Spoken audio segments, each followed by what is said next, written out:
So the biggest part of lesson 4-6 is learning how to perform different function operations.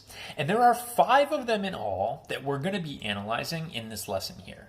Now you may look at this list and be like, wait, there's 4 things on the list. You said 5. Where's the last one? The last one is new and different, and we're going to address that separately. We're going to start with these 4, which should be more kind of familiar to you guys. Our 4 operations that you see right here are how you add, subtract, multiply, and divide 2 different functions. Now this notation written down right here in pen is fine, but there's a second way to write each of these that I like better. So I don't usually like to use this setup right here. What I like to think about when you're adding 2 functions, I think this makes more sense to write down f of x plus g of x. The black and the green are 2 different ways of writing the same thing. This green method right here, though, is something that I think is easier to understand. So we may want to add 2 different equations together. This is how we would show that. If you're subtracting, that is the same thing as saying f of x minus g of x. Multiplying is f of x times g of x. And then dividing is f of x over g of x. So 2 different ways of writing the same thing. Now right now this probably seems kind of weird and out there and like, what is it for? We're going to do some practice problems and you guys will see what's going on. So they have to give you, before you can do anything, they have to give you a few equations to work with. So I just made up these equations right here. This is our f of x equation, our g of x, and our h of x equation, all in that function notation we learned about at the beginning of the year. And the problems can say something like, oh, do f plus h of 2. So this is showing you right here. This is in this first not so great notation right here. Kind of weird looking. So what I want to do is convert it into the nice, easy to understand notation here. This is saying the same thing. It's just a weird way of writing f of 2 plus h of 2. Well, all that means is, hey, go to the f equation, plug in a 2. See what you get. Go to the h equation, plug in a 2. See what you get. And then, add your 2 answers together. So, if I go to the f equation and I plug in a 2, I'm going to end up getting 3 times 2 minus 8, which is a negative 2. So this guy right here is the answer, negative 2. Then I go over to the h equation and I plug in that same number, 5 times 2 to the 3rd plus 4. 2 to the 3rd exponent first is 8, times 5 is 40, plus 4 is 44. And then it says to do adding, so I just add my 2 answers. And my answer to the problem, when I evaluate it, is 42. Okay, so you just plug 2 into both equations, and then you add your answers together. If I would have made this a subtraction sign, well, it'd be a minus right here. A times sign, times right here. If I change this and put g, well, then I would use this equation instead. It's just a fancy way of saying how they want you to plug stuff in. Now, those problems aren't so bad with the numbers, so I'm going to move on from those and look at problems where they still leave x in your function notation. When they do this, they want you to create a new equation that does what this says. So my first problem, f minus g of x, looking back up here at my little notation, is the same thing as the f equation minus the g equation. So I'm going to have f of x minus g of x. And because I still have f of x right here, I'm just going to grab that whole equation and put it in place of that f of x. So I'm going to have a 3x minus 8 for my f of x equation, minus, and then I have to do my second equation, which is that 3x squared minus 2x minus 16 from up here. You do need to make sure you put parentheses around these because you have to distribute that negative into the second parenthesis. So I'm going to get negative 3x squared plus 2x and plus 16. And then I just combine like terms to make my new equation. So my final equation right here is negative 3x squared. I have 3x and 2x make 5x, and negative 8, 16 make positive 8. The problem says to include any restrictions on the domain for your new equation if needed. We learned in the last video, there are 2 times we're aware of right now where the domain is not all real numbers. Is it an even radical? No. Is it a fraction with variables in the bottom? No. It's just a parabola. Domain for parabolas is all real numbers. Okay, so that one is done. Next up, they say h times f of x. So that's going to be h of x times my f of x equations here. And I need to multiply those together. So my h of x equation was the 5x to the third plus 4. Pay attention to the order they put them in. H was first, so I grabbed h of x. My f of x equation was the 3x minus 8. And then I just need to FOIL these and get my answer. So I'm going to have 15x to the fourth. Then I'm going to have minus 40x to the third plus 12x minus 32. No combining like terms, so that's actually my final answer right here. The domain is neither of those exceptions. It's just a regular polynomial. Domain for polynomials is all real numbers still. So basically all this first part of the lesson is basically dressing up math you already understand. Foiling, distributing a negative, stuff like that, and it's not too bad to do. Our next problem is asking us to divide 2 of our equations here. And we are being asked to take f of x over g of x. My f of x equation is 3x minus 8. My g of x equation is the 3x squared minus 2x minus 16. Now, we talked about this a little bit at the end of last chapter with dividing polynomials. The best way to do a problem like this, where the power on the bottom is bigger, is to do factoring, do magic numbers. I'm going to skip the work on that because you guys are all pros at magic numbers. It will factor into a 3x minus 8 and an x plus 2. So this guy, magic numbers, gets you right here. These are actually going to cancel out with each other the way the problem worked out. So I'm going to get for my answer 1 over x plus 2. Now, this problem does have restrictions on the domain because we're in our second situation right here. So what I'm going to have to do for my domain, it's almost all real numbers, except there are 2 numbers we're going to outlaw. We're going to outlaw the number -2. From that last step right there. And even though this guy canceled out, if you plug in 8 over 3, you will get 0 divided by 0, which still isn't allowed. So you can't have positive 8 over 3 either.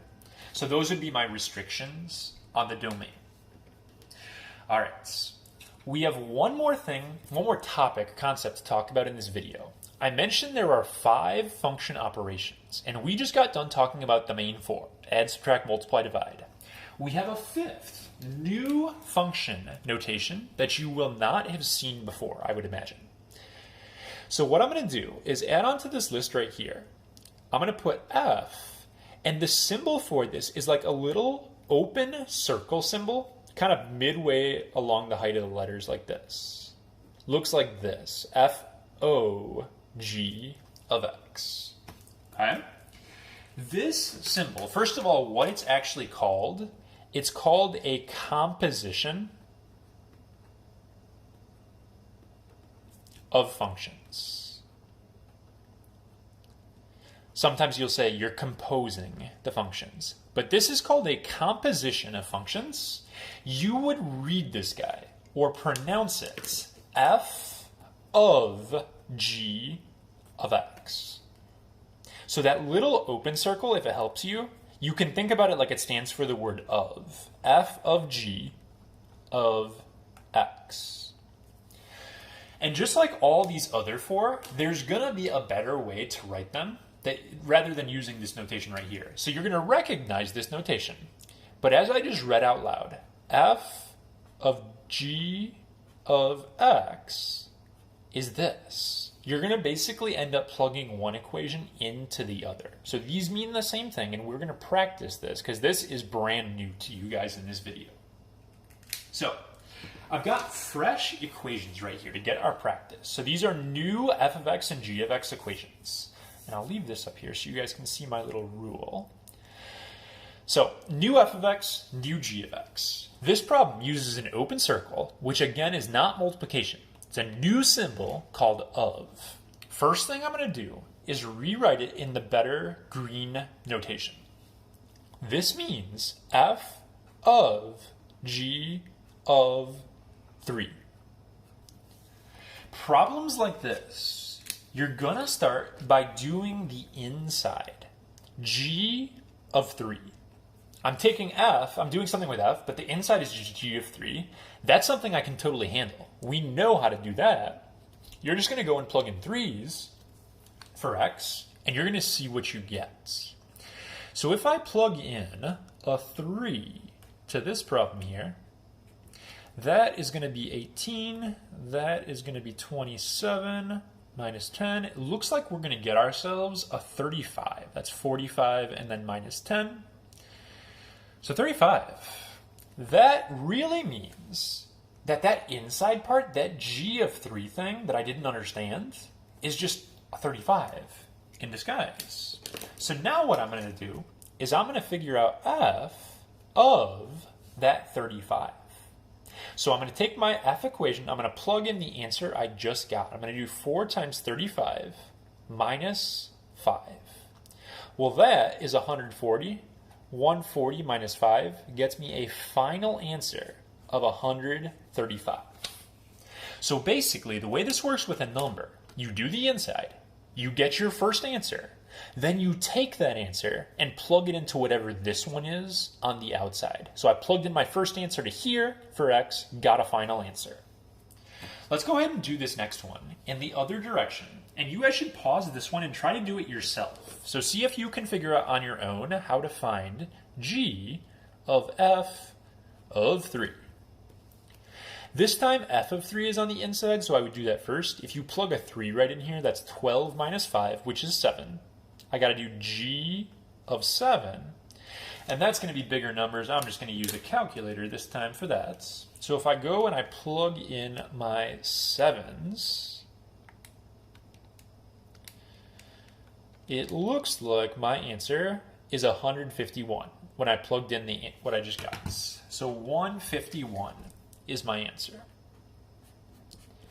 So notice I did a 3 both times here, but I reversed the order and I got a totally different answer. When you do compositions, the order very much matters. You're not guaranteed at all to get the same answer.